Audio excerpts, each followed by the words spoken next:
Bonjour, Monsieur Delahaye, merci de nous recevoir afin que nous puissions vous expliquer les problématiques emploi dans la filière carrosserie. Maintenant, Monsieur le Sénateur, je passe la parole à Monsieur Alexandre Savigny qui va vous exposer le projet.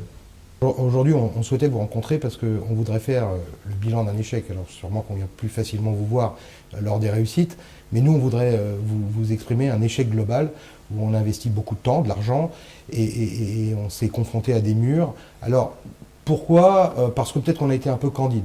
On s'est dit, d'un côté, on a de l'emploi, puisqu'on a interrogé 1500 réparateurs de notre réseau, et on a remonté à peu près 2400, 2500 emplois possibles en France. Et on s'est dit, on va travailler avec les CFA en formation, et on va former des jeunes. On voit qu'il y a beaucoup de jeunes qui sont inactifs, on parle de chômage toute la journée à la télévision, etc. Et on s'est dit, on va prendre ces jeunes et on va les placer en entreprise, tout en ayant aussi une vision de modernité du métier, puisqu'on a promis au CFA de travailler avec eux sur les dernières techniques en peinture, les dernières techniques en méthodologie de réparation, etc. En travaillant aussi sur deux choses, puisqu'on sait qu'aujourd'hui, la qualité d'un collaborateur tient dans le savoir-faire et le savoir-être.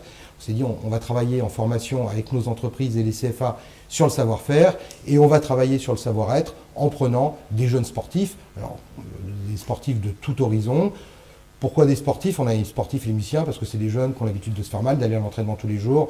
On a eu des nageurs qui, tous les matins, à 6 h du matin, allaient s'entraîner pendant 2 heures à regarder des petits carreaux bleus, c'est ce qui m'a impressionné, toute la matinée. Le sport était une excellente école de vie, effectivement. Excellente, et on a voulu créer ce projet, et on a échoué. On a échoué pour l'instant, parce qu'on y croit encore, parce qu'on a été confronté à beaucoup de problèmes. Et on s'est confronté aussi à un faire sans objectif de résultat. Et ça, c'est ce qui nous a le plus choqué. On est tous dans des entreprises privées, et donc nous, ce qui compte, c'est le résultat. La culture du résultat, oui. La culture du résultat, et on n'a pas cette culture du résultat. Et ça nous a déçus. Même si on a rencontré des gens brillants, dans la masse, il n'y a pas la culture du résultat.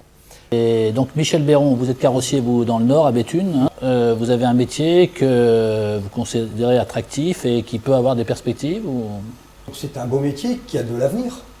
Le problème, c'est qu'on ne trouve plus de personnel. En tout cas, moi, je suis très heureux de vous accueillir ce matin, ici au Sénat.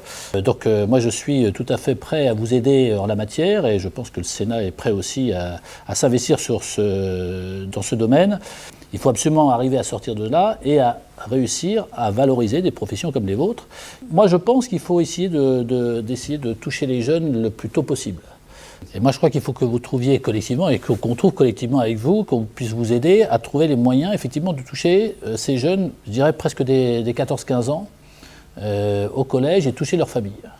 Là, on sent qu'il y a ces capacités. Donc moi, je suis tout à fait disponible pour vous aider la profession, et vous aider à faire en sorte qu'on revalorise et qu'on trouve finalement ce que vous cherchez, c'est-à-dire des jeunes qui ont besoin d'un emploi, d'un métier et d'un avenir, et qu'on arrive à les toucher le plus jeune possible.